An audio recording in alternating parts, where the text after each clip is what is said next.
Good evening and welcome. I really appreciate everybody being here at the Fairfield Public Library, and I appreciate the librarians making this room available for me this evening. We did have a presentation planned for up at the Raptor program in Solon. However, that fell through because one of the directors came down sick and we were going to be giving a joint presentation. So I've done a little bit of juggling this week to rearrange this, and I hope it's an interesting presentation for y'all. Just to quickly introduce who I am, my name is David Ford. I am a Fairfield resident and have been one here since about 2015. I'm currently working on my Master's of Science in Biomimicry at Arizona State University. I do have an undergrad and bachelor's degree from Maharishi International University, MIU, here in Fairfield, and that degree is in regenerative and sustainable living. I'm also a regenerative farmer with 15 acres of land just north of town. So the big question is, what is biomimicry? The title to my lecture is Biomimicry and Sustainable Design. Biomimicry is the science of observing and replicating natural patterns that we see in nature that have evolved over thousands and thousands of years. We figured that basically nature has figured out how to do things, and maybe we ought to emulate them a little bit. What is a sustainable design? Because again, the title of this lecture, what is biomimicry and sustainable design? A sustainable design is a philosophy, and it's aimed at creating products, services, or environments that are conducive for better health, better environment, etc. This is a solar panel. A lot of people think that sustainable design and green living or green building are very, very similar. Solar panel is an example of a green design. What it's doing is it is using nature's energy. It's capturing the solar light. It is turning it into electricity, which is powering the house. So again, that's a green design because it's capturing a renewable energy source. What we're looking at, this particular thing is a sustainable design. This is a bamboo washing machine that they have developed. The bamboo itself is sustainable. It's easily regrown. There are no metal parts in this. They are all wood pegs and dowels, things that are very similar. The construction is very similar to how we used to make things here in the United States about 100 years ago. This particular design is in China. Well, bamboo, again, is readily available, so there's no cost for transporting. It's completely driven by water. Essentially, they put this tub into a flowing stream, a river, creek, what have you. Water comes in through the bottom. There's a fancy impeller system. Again, it's entirely made out of bamboo. Washes the laundry. The idea is for low-income villages would get one or two of these and they would share it as community property. So again, that's more of a sustainable design. We're looking at big picture. We're looking at long-term. It's kind of the macro view to things. In biomimicry, we have three essential elements. Those elements are the ethos, emulate, and reconnect. The ethos is a philosophy. It's a mindset that we take. It emphasizes a deep respect for nature. It encourages learning from rather than exploring or exploiting the natural resources and nature itself. Emulate, this is where we're going to mimic it. We're going to look at the way nature does things, and we're going to figure out how we can do it in the same manner. Reconnect, this one's a little bit difficult to conceptualize. It's the difference between your perception and your perspective. Your perception is what you have, how you look on things. I know I've got some great friends that look at climate change from their perception and they think it's all hogwash. What we're looking at here with biomimicry and what we're interested in is we're looking for a perspective. We're looking for, you ever hear that old saying, you can't judge somebody until you've walked a mile in their shoes? That's essentially what we're looking at here. We want to change the perspective. We want to reconnect with nature, the environment, and things along those lines. So how do we do it? Well, this is the biomimicry design lens. It is basically these four components right here. We start off with scoping. We will define the challenge, what we refer to as a challenge, a lot of times these are given to us by corporations, businesses, schools, governments. There's a website that we go to that is just a list of challenges that is put out to the biomimicry community, and from there you can look at different things. So first we define the context, what does the client want to achieve, and then we decide. We're going to identify the function. A lot of times our functions, we have a primary and secondary function. This is going to be more of a life principle, which I'll talk about in a minute. The life principle, or the guiding principle, that we use to basically do our jobs, to design what we're going to be creating for whoever the client is. We're going to integrate what we've discovered with our life principles, which again, we'll talk about that in a minute. From there, we go on to discovering phase. This is where we're actually looking for our natural champions. If we want to talk about a sustainable design and we want to talk about home construction, we might look at bees. Bees build their comb in the shape of a hexagon. For years, we've wondered why they build in a hexagon. Why not a square? Why not a circle? The reality is the hexagon uses the least amount of material and is the strongest form for the bee to build with. So if you were to go out to Muscatine, they're building 3D printed houses out of concrete right now. They're finishing the outside with like a stucco. They finish the inside. They put in framing, 2x4 framing every 18 inches, and they'll finish out the house. But the neat thing about it is 3D printer that actually prints and lays down the layer of concrete starts off with a hexagon shape, again, because it uses the least amount of material. And that is actually a fairly decent example of what biomimicry is. We're mimicking the way the bees build their comb so that we can build our homes. Discovery, the abstract. This is the part that I have struggled with for the last year and a half, working myself through this program. This is our biological strategy. We have a taxonomy of all these functions, and we have to figure out what is the function. So again, to use the bee example, if we were going to be building a hexagon, we want to know why the bee is building a hexagon. So we might say something like, the bee constructs the hexagon in order to use the least amount of materials and to make the strongest shape. Or it uses wax or propolis that it spits up and chews out and creates the walls in the hexagon shape. And we will turn that into a non-biological statement. We'll take out all the biology. We'll take out words like bees. We'll take out words like propolis. We'll take out wax. And we'll say something along the lines of, we're creating a space with the least amount of natural materials and with the greatest amount of strength applied to the structure, to the lateral walls. So that's a biological, I can never say that word. We're biologically. Well, it's no, Roger, it's close. It's I'll get points taken off for that. Dan, if you're watching this, when you watch this, you can deduct. So we go from there to creating, brainstorming. So I'm going to show you an example of a project I worked on here last fall. This is where we sit down. We were given a challenge of circular trains. Dutch railways and the French railways have trains that last about 10 to 15 years. And what they found is after those 10 years, the trains go straight to the landfill. There's nothing at all usable on them. It's not circular in any way, shape, or the Dutch are trying a little bit harder than the French in that they will pull off usable parts, they will pull off seats that are in decent condition, and they'll try and sell it or upsell, recycle those materials. You can go into one of their stores, and if you fancy a train car seat, then you can by all means purchase one and put it in your home. Emulate, this is the emulation. This is where we're actually going to mimic what it is we discovered that nature does so well, or what our champions, in this case, are going to do.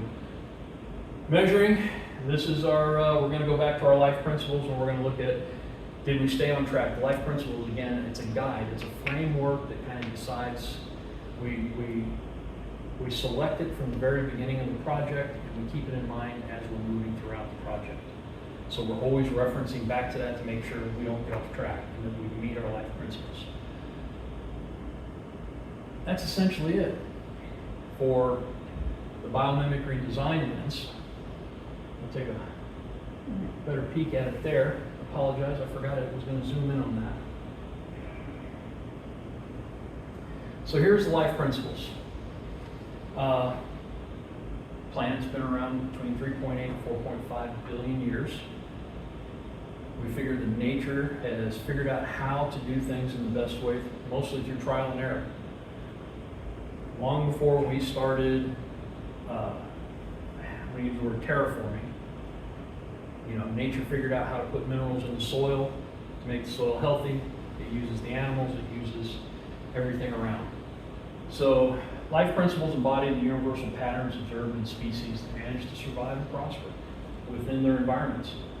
Taking a closer look at these, again, we've got adapt to changing conditions, be locally attuned and responsive. Each one of these main life principles will have 2 or 3 subcategories that we choose from and we look at, and we can, again, we kind of balance our project out on. So here's an example. This is the train car that I was telling you about that last fall, Vinka and I worked on this particular project along with Dutch Railways and French Railways. Siemens, Hitachi, Alstom are the train manufacturers, and they were looking to develop trains that were more of a circular nature, meaning at the end of the train's life, they could repurpose. They're shooting for 80% of what's on the individual train cars. While other biomimics and other teams were working on different aspects of the train car, we were focused on the bathroom.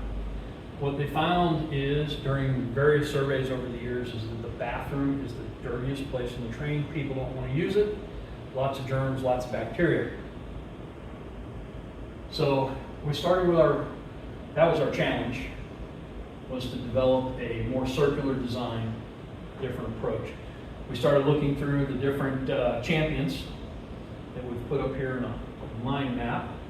And here's our actual spreadsheet of the different champions we looked at: the shark, the springtail, the pilot whale, and each one of these have different aspects that were appealing to us. And the reason we chose these particular champions is, in nature, for whatever reason, bacteria won't adhere to these animals, these champions.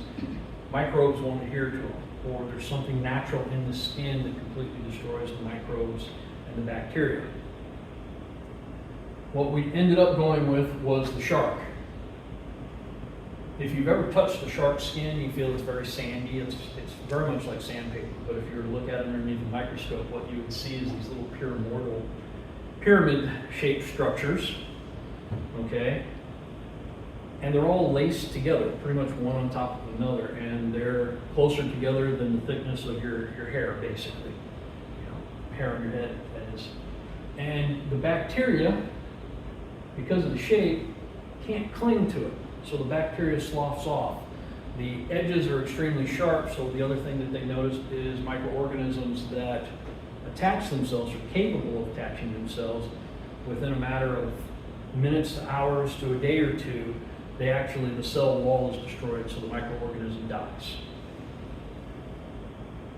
So by taking the idea of the shark skin, we came up with an idea of nano-imprinted lithography using a transplastic starch. TPSs are a relatively new technology. They are considered completely green. They're made from a variety of plant starches, and they almost look like saran wrap when it's rolled out. It's extremely thin, and using the nano-printed lithography, which is a technology that was developed using lasers, they can actually imprint or emboss various shapes onto these TPSs. So the idea was, we create a TPS that has an adhesive on one side and the imprinted shark skin pattern on the other side. This gets attached to the wall with some simple adhesive. Within a matter of 4 or 5 years, which is the breakdown of the TPS, the entire film can be removed, new film can be put on, your bathroom is much cleaner. The bacteria won't live on the walls or the surfaces, the microorganisms won't live on the walls or surfaces. The bathroom then will not smell, which that was one of the biggest keys or the takeaways from the surveys of NS Railways, was that the #1 turnoff on the bathrooms was that they smell. The reason they smell is because bacteria switches from an aerobic state into an anaerobic state. Here we've got our life principles. So we assigned everything a 1 through 5 category. We chose replicate strategies that work. We decided that was a 4 out of 5. Incorporated diversity, choosing more than one aspect, a diverse range of needs. Are we meeting those needs? Are we meeting a wide variety of needs in this case? We felt we were we using readily available materials and energy? Absolutely. The TPS, very low energy is used to create it. Again, it's made from recycled or plant material starches, so it is considered an abundant or sustainable material. And it breaks down without any kind of byproducts. We combine modular nested components. We did fit the form to function. It does exactly what the film does, exactly what it's supposed to do. Put it on the wall, bacteria gets on the wall, microorganisms get on the wall, they die or they can't adhere. Researching the existing solution, this Marina Law is the PhD student that works for Dutch Railways, and she was our point of contact on this particular assignment. Creating, evaluating, we evaluated every aspect of it, and it's a very easy design that could be implemented by Dutch and French Railways. So this, again, is just an example of the entire process. This is about 10 sheets. When you're doing a much larger, I mean, we started off with about a dozen champions. If you're doing a larger project, real world project, as they would say, you're looking at about 100 to 150 champions is what you have to identify. This particular handout that was presented would be probably 100 pages long. I actually have a handout from 2012 of biomimics. My professor included that worked here on a financial. They were applying biomimicry to finance. That's one of the most interesting things I find about biomimicry is it can be applied across a spectrum of just a variety of different topics, everything from homes to technology to healthcare to finances, banking, administration. It's just a discipline that can be applied pretty much everywhere. So here's my contact information if you'd like to get a hold of me. I do have a LinkedIn account. I do have an email there, an ASU email. I'd like to thank Biomimicry 3.8, as I say there, because they allowed me to use their toolbox of graphics.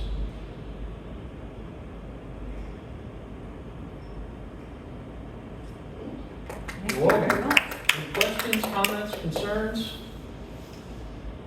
I do.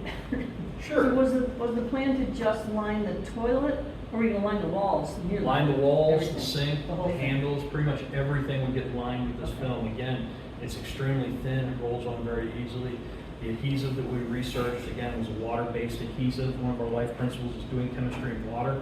So we had to figure out, you know, what kind of adhesive could we use that would naturally break down and wouldn't leave any kind of residue or toxins or anything on those lines. You used a water-based adhesive, so, but they're also going to still wash the bathrooms. They do still wash the bathrooms. Does that water impact on No, TPS? well, everything we figured out and we researched as far as the adhesive and the TPS, the starch, again, the lifespan of about 4 to 5 years. It's extremely inexpensive to manufacture. The most complicated part is actually the nano printing, the laser lithography for that particular project, or any project that you want to do something like that on. That was it used the most energy. It was the most expensive piece of equipment to produce, but it's also a relatively new technology, less than 10 years old. So I imagine sometime in the future it'll be less expensive, less costly to produce something along these lines. The TPS, again, pennies on the dollar as far as per square foot. And you get that lifespan out. Again, one of the things that was not up in this presentation is every day the French railways and Dutch railways, they completely hose and spray everything down. They shut it down for a period of time, let everything become sanitized. They've got a sanitizer that they spray on that is a dry, or it's a wet to dry, so they can't scrub it, they just spray it on. So, and I think it was 6 to 9 months they do a complete overhaul replace anything that's worn out during the lifespan of that particular car. Mhm. So at that point, somebody can go in and take a look at this film and say, okay, the film is holding up well, we don't need to replace it, or we take it out of service for a day or two, apply a new layer. Fabulous. Any other questions? How are they 3D printing concrete? What's that? How are they 3D printing concrete? So it's actually a pretty interesting process. I drove over to Muscatine, Really? and I actually saw the build site where they were setting up the 3D printer. It takes them about 3 or 4 days to set up the 3D printer. They always say about a week when you're reading the material, and it looks exactly like a desktop 3D printer, only it's giant. I mean, it really is. It's got a nozzle, it's got a gantry that moves along an X, Y, and a Z axis. So basically, they've got one guy who's the operator, they've got one guy that gets the materials. The concrete is never poured in. The company that's building out there in Muscatine, they're really big on using locally sourced materials. So when they clear off some land and they're pulling the dirt out, they're going to use that dirt in the concrete mix itself. They'll use locally sourced sand, they'll use water, of course, that they can find locally. They try not to bring anything in. It's mixed into a big hopper.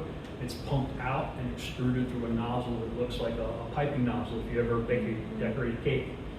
And it just moves along. The one particular house that they had over there, I want to say was about 800 square feet, and they had completely erected the shell in 36 to 48 hours. That's crazy. So, and then another 2 days to completely cure, and then they sent in the laborers to frame out the walls. And I think earlier I said it was 18 inches. It's actually 16-inch centers is what they put in. They've got special adapters and brackets that they'll go in as the wall's wet, and they'll just put this little adapter in the concrete and screw the stud in. And who's building this in Muscatine? Is this for public use, or is it a demo project, or what is it? This particular project, is it 5 homes? I believe it's 5 different homes, and it's basically a PUD for Muscatine. It's a planned urban development area. So I don't know if they're going to eventually become habitat houses or low-income houses or something along those lines. But it was a new technology, and from what I understand, the local economic group got a pretty good deal to bring this company out. And it's a Swedish company, actually. They have offices pretty much on every continent. They've got an office, I want to say, somewhere down in Texas is where they're headquartered at. Eros, I think is the name of the company. I'm not 100%, but if you're really interested, I could look it up. I've got all the material. And when I went out, I did actually get to talk to one of the guys, so he didn't show me around. I couldn't go in where the machine was, but he kind of explained and pointed out some of the different aspects of the build site.